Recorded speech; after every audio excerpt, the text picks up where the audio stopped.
ये कहानी एक ऐसे खतरनाक पहाड़ की है जिसमें बदलाव की वजह से इंसान ही नहीं बल्कि जानवर भी खतरे में है। तो क्या होगा आगे, कैसे बच पाएंगे सब, आज हम इस कहानी में देखेंगे। कहानी शुरू होती है, हमें बताया जाता है पूरी दुनिया मौसम में बदलाव की वजह से काफी परेशान है। साइंटिस्ट का ये मानना था कि आने वाले 10 सालों में सारी की सारी बर्फ पिघल जाएगी और पहाड़ों पर बर्फ की तह भी पिघल कर टूट जाएगी। इससे बहुत नुकसान होगा जिसके जिम्मेदार इंसान खुद होंगे। इसके बाद 1300 मीटर की ऊंचाई पर एक क्लाइमेट स्टेशन को देखते हैं। वहाँ पर कुछ साइंटिस्ट मौसम के बारे में ही पता करने आए हुए थे। इनमें एक साइंटिस्ट जेनिक था, उसके साथ बाकी के 3 साथी और उसका एक डॉग था, जो सभी उस स्टेशन पर काम कर रहे थे और मौसम के बारे में जांच पड़ताल करने आए थे। जेनिक ने रात को काफी नशा किया हुआ था। सुबह होते ही वो एक तेज आवाज से जागता है। उसकी साथी उसे बुलाने आई थी। जेनिक ना चाहते हुए भी बाहर आता है। तभी उसको पता चलता है कि इस स्टेशन से कुछ दूरी पर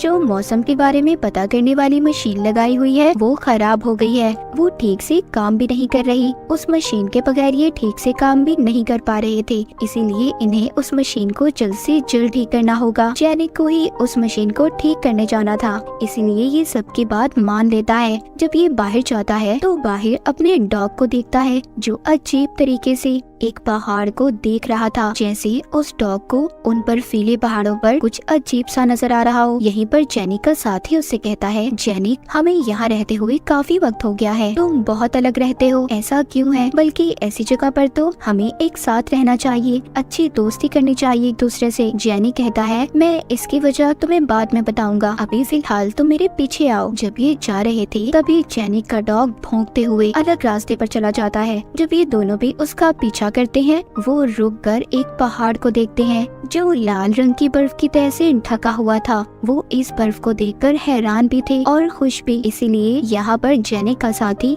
इस बर्फ का सैंपल ले लेता है ताकि बाद में ये इस पर रिसर्च, इस पर जांच कर सके। जेनिक को पास ही गुफा से अजीब सी आवाजें भी आती हैं, लेकिन वो इस बात पर ध्यान नहीं देता और क्लाइमेट मशीन का ट्रांसफार्मर ठीक करने लगता है। पर उसका डॉग उस आवाज का पीछा करता हुआ गुफा तक चला जाता है। वहीं पर पत्थरों के पास एक लोमड़ी थी जो अजीब से सांस ले रही थी। उसके पेट में कुछ हिल भी रहा था। अचानक से उस लोमड़ी का पेट फट जाता है। बाहर जेनिक को अपने डॉग के रोने की आवाज भी आ रही थी, इसीलिए ये जल्दबाजी में जब उठने लगता है तो इसका सर टकरा जाता है। इसका साथी भी पहाड़ से गिर गया था। जब ये जाकर देखते हैं तो इसका डॉग रो रहा था। उधर ही ये लोमड़ी की लाश को भी देखते हैं, पर इसके डॉग के जिस्म पर भी अजीब सी चोट का निशान था। गुफा के अंदर से और भी अजीब सी आवाजें आ रही थी, पर जेनिक उन पर कोई ध्यान नहीं देता और अपने डॉग को बाहर ले आता है। ये वापस से अपने स्टेशन पर आ गए थे। जेनिक का साथी वो बर्फ का सैंपल अपनी दूसरी साथी को देता है जो अपने साथ लाया था। इनकी साथी उसे चेक करती है, कहती है ये अजीब चीज है, कोई अजीब बैक्टीरिया जो इंसान या फिर जानवरों से मिलकर अजीब सी क्रिएचर पैदा कर रही है।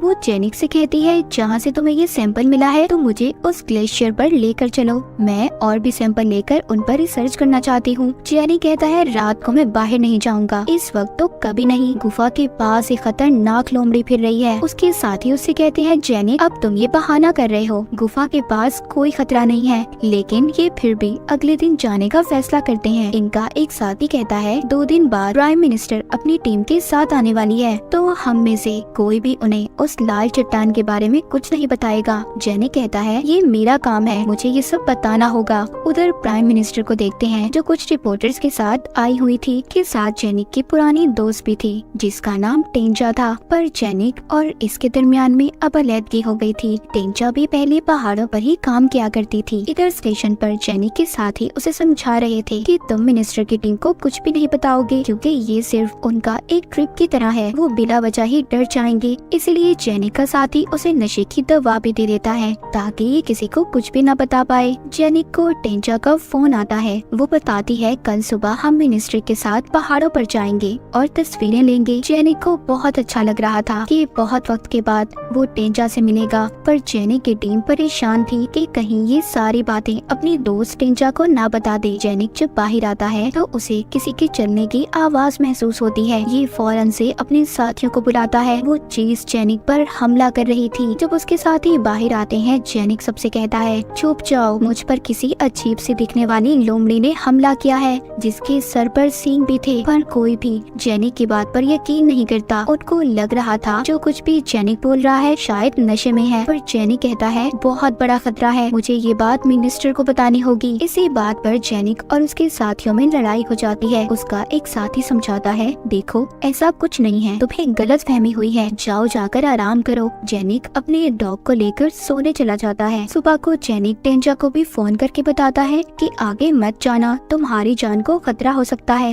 पर वो भी इसकी बात नहीं मानती और अपनी टीम को आगे जाने का बोल देती है। फिर जेनिक अपनी साथी को उसी पहाड़ के पास लेकर जाता है। जब ये जाकर देखते हैं तो जो उस पहाड़ पर लाल रंग का बैक्टीरिया था वो खत्म हो गया था। फिर भी जेनिक के साथी थोड़ा सा सैंपल ले लेती है। जेनिक पास ही अजीब से एक कीड़े को देखता है जिसने अपने ऊपर खोल चढ़ाया हुआ था। ये उसे देखकर डर जाता है और टांग मारकर पीछे करता है। इन सब के दौरान मिनिस्टर भी अपनी टीम के साथ आगे बढ़ रही थी और एक खूबसूरत जगह रुककर तस्वीरें लेने लगते हैं। ये सब भी जेनिक के ही मेन स्टेशन तक जा रहे थे। टेंजा मौसम में बदलाव का मिनिस्टर को बताती है। खैर ये सभी वहाँ पर तस्वीरें ले रहे थे। इसी दौरान इनके एक कैमरामैन को मच्छर काट लेता है। जब ये उसे मारता है तो उस मच्छर में अजीब सा लाल बैक्टीरिया था। उधर स्टेशन पर जब जेनी और उसकी साथी अजीब से कीड़े पर रिसर्च कर रहे थे तो वो हिलने लगता है, जिससे सब डर गए थे। उनकी साथी कहती है इसके अंदर वही लाल बैक्टीरिया है जो उस पहाड़ पर से मिला था।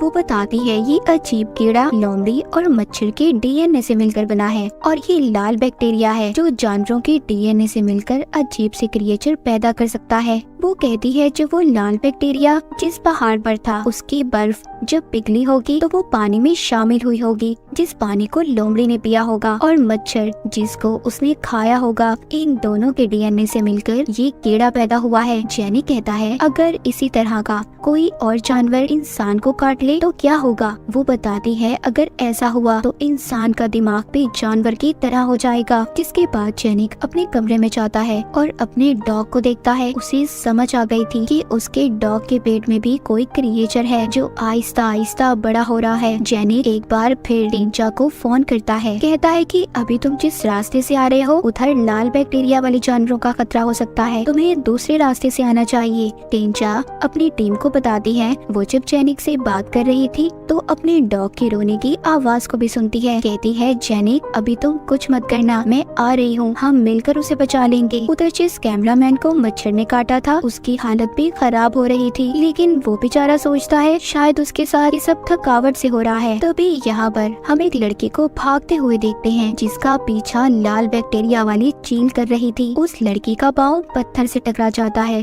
वो गिर जाती है और वो खतरनाक चील उसके पाँव पर बार बार वार कर रही थी। उधर स्टेशन पर जेनिक अपनी टीम से कहता है मैं इन सब के बारे में मिनिस्टर को बता दूंगा, पर उसकी टीम के लोग उसे मना करते हैं। कहते हैं पागल मत बनो, इस लाल बैक्टीरिया वाली बात से लोग फजूल में डर जाएंगे और ड्रामा बनेगा। हम इस पर रिसर्च करके कोई ना कोई हल निकाल लेंगे और देखो फिर हम मशहूर भी हो जाएंगे। पर वो उनकी किसी बात पर यकीन नहीं करता। कहता है अगर हिम्मत है तो मुझे रोक कर दिखाओ। जेनिक अब जा चुका था। वो रास्ते में देखता है कि एक बकरी का पेट फटा हुआ था। जेनिक सोचता है हमारे पास बहुत बड़ा खतरा आने वाला है। उधर टेंजा की टीम में कैमरामैन को भी बुखार हो गया था, इसीलिए पूरी टीम उधर ही रुकने का सोचती है। उस कैमरामैन को मच्छर ने जहाँ पर काटा था वो हिस्सा सूज गया था और उधर पस भी पड़ने लगी थी। टेंजा सबसे कहती है कि नहीं, हमें रुकना नहीं है, हमें जल्दी स्टेशन पर जाना होगा और चलने का बोलती है। तभी वो लड़की भागती हुई इनके पास आती है जिसको चील ने काटा था। वो आकर इनके पास गिर जाती है और कुछ भी बोल नहीं पाती। तभी ये लोग उस खतरनाक चील को देखते हैं जो इनके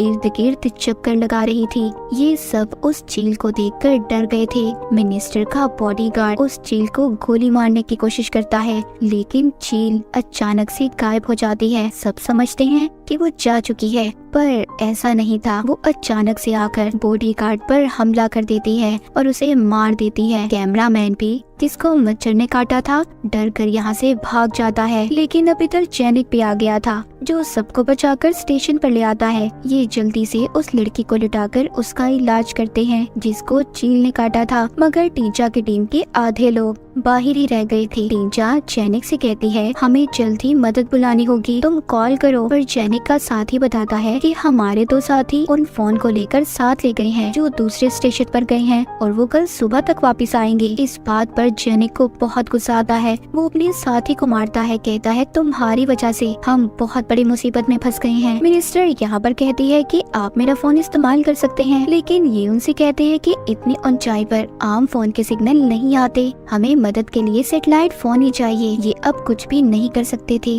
तभी जेनिक को अपने डॉग की आवाज आती है। ये बड़े ही ध्यान से देखने जाता है क्योंकि इसे ऐसा लग रहा था कि उसके अंदर से भी कोई अजीब सा क्रिएचर निकला होगा। इधर स्टेशन पर टीचा जेनिक के साथी से पूछती है, सच सच बताओ तुम हम लोगों से क्या छुपा रहे हो। बाहर जेनिक के दो साथी मौसम के बारे में पता करने वाली मशीन तक पहुंच गए थे, पर वहां पहुंचकर इन्हें पता चलता है कि अंदर जाने की चाबी तो दोनों के पास नहीं थी। ये दोनों एक दूसरे से झगड़ा कर रहे थे, पर तभी इनमें से एक साथी ताले को ही तोड़ देता है। जब ये अंदर जाते हैं तो जेनिक की वो साथी जो उस कीड़े पर रिसर्च कर रही थी, वो उसको अपने साथ डब्बे में बंद करके लाई थी। जब ये उसे खोलते हैं, वो क्रिएचर अचानक से उसके मुंह पर चिपक जाता है। जब ये उसको खुद से छुड़वाने की कोशिश करती है तो इसका साथी एक पत्थर उठाकर उसके सर पर मारता है। वो कीड़ा क्रिएचर तो दूर चला गया था, पर जेनिक के साथी ने अपनी दूसरी साथी को मार दिया था। इधर स्टेशन में टींचा को भी लाल बैक्टीरिया वाले जानवर का पता चल जाता है। वो बहुत गुस्सा होती है, कहती है इतने बड़े खतरे के बारे में उन्हें क्यों नहीं बताया। जब ये जेनिक के पास जाती है तो अपने डॉग को देखती है। जेनिक उसको अपने डॉग का पेट दिखाता है जिसमें कोई चीज चल रही थी।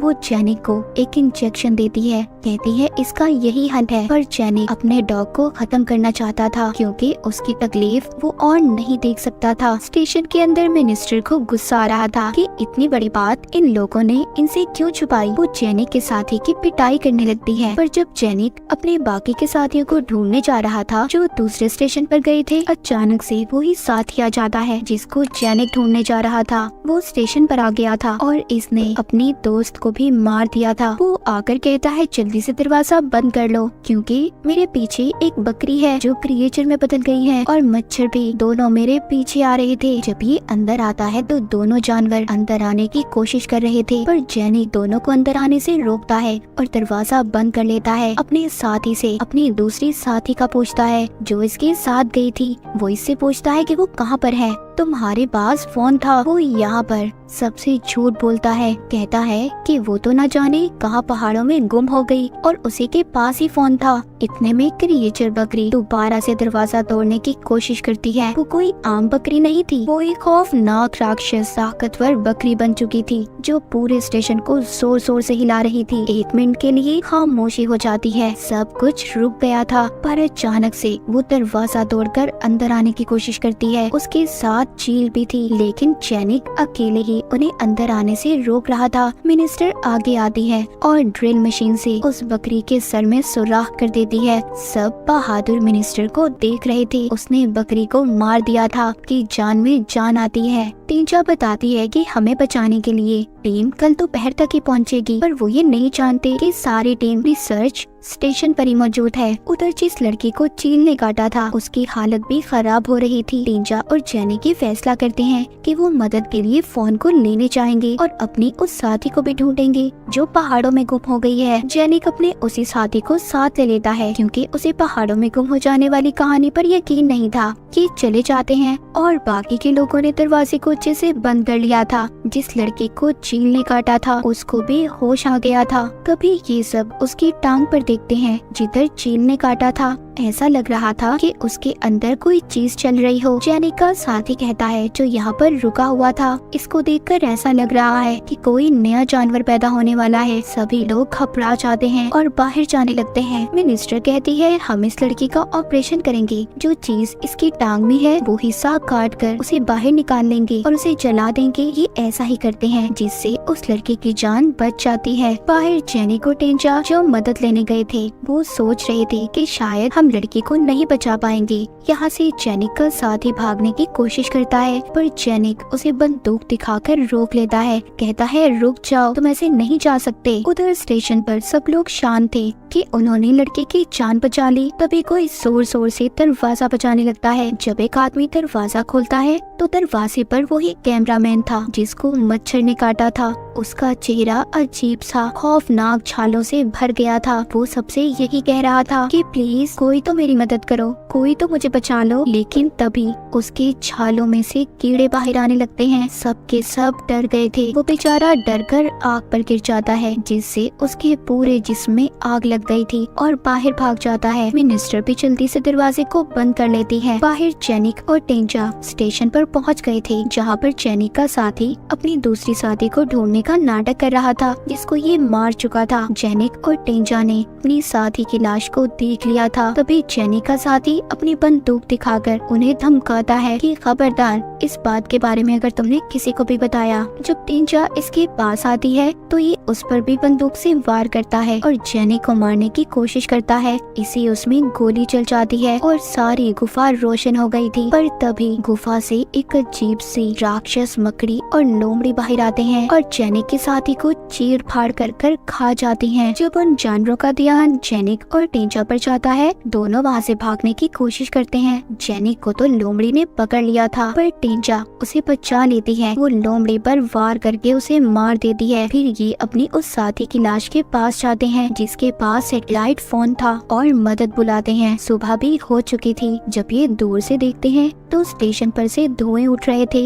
ये जल्दी से जाकर देखते हैं तो वो लड़की भी मर चुकी थी, जिसको चील ने काटा था। थोड़ी देर बाद इन्हें हेलीकॉप्टर की आवाज भी आ जाती है। जब ये बाहर जाकर देखते हैं तो बाहर इनकी मदद के लिए लोग आ गए थे। जाने से पहले टेंजा जेनिक के कमरे में जाती है, जहाँ पर इनके डॉग ने एक बच्चे को पैदा किया था। ये बच्चा भी लाल बैक्टीरिया की वजह से ही पैदा हुआ है। जेनिक उस बच्चे को मारने वाला था, पर टेंजा उसको रोकती है, कहती है मैं इसको साथ लेकर जाना चाहती हूँ। जैसे ही ये हेलीकॉप्टर में बैठते हैं तो ये एक और पहाड़ को देखते हैं, जिस पर लाल रंग की बर्फ थी, मतलब एक और खतरा। इनको उस छोटे बच्चे की आवाज भी आती है, जिसको टेंजा साथ लाई थी। टेंजा और जेनिक दोनों एक दूसरे की तरफ देखते हैं। इनको आने वाले खतरे का पता चल गया था, जो खुद ही अपने साथ ला रहे थे। और इसी के साथ इस फिल्म की कहानी यहीं पर खत्म हो जाती है।